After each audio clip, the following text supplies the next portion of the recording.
KAren Swain is a teacher of deliberate creation.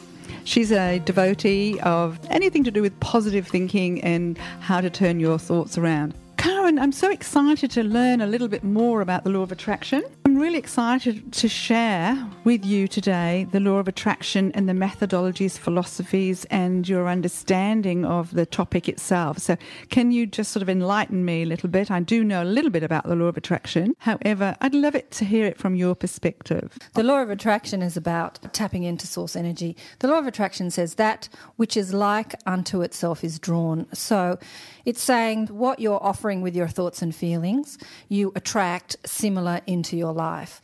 And someone who's a very positive person and feels like things are going to go well will attract things into their life that make things go well. And someone who's a very negative person usually attracts things into their life that don't go so well. Can you just explain the source part of it for me? The source, when you say source energy, what does source mean? To me, is it ketchup sauce or tomato sauce? Or what's the source energy? Come on, KAren, what's that about?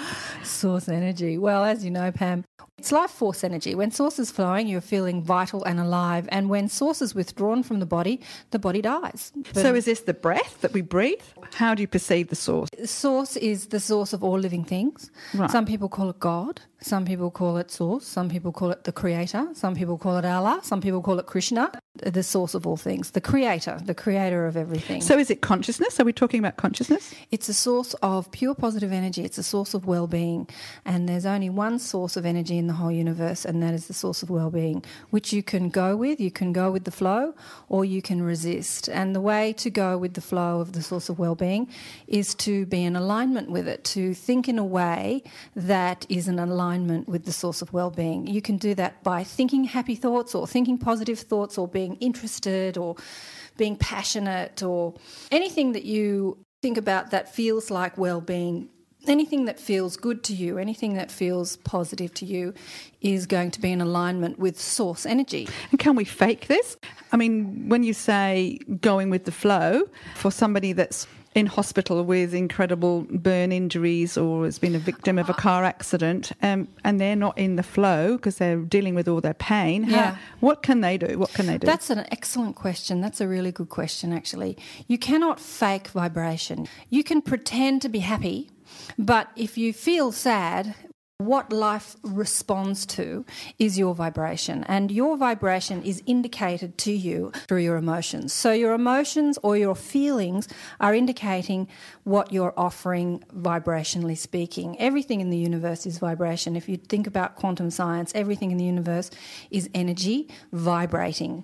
Energy and information vibrating. The quantum scientists talk about there's no stuff in the universe. Everything, even this table that appears to be hard, is actually more space and it's energy and information. So we live in a vibrational universe and we are all vibrational beings. And we offer vibrations through what we think and feel. So the feeling is a feedback system about what vibration you're offering.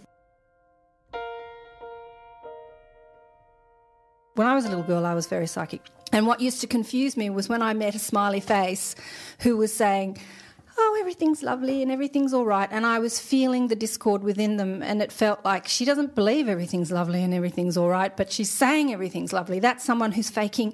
But life is not hearing your words. Life is hearing your vibration. So great question. Back to the part when someone's in pain. I had a girlfriend who had cancer, and even though this conversation is a conversation that not everyone in the world is listening to, most people are coming to understand that this is how life works.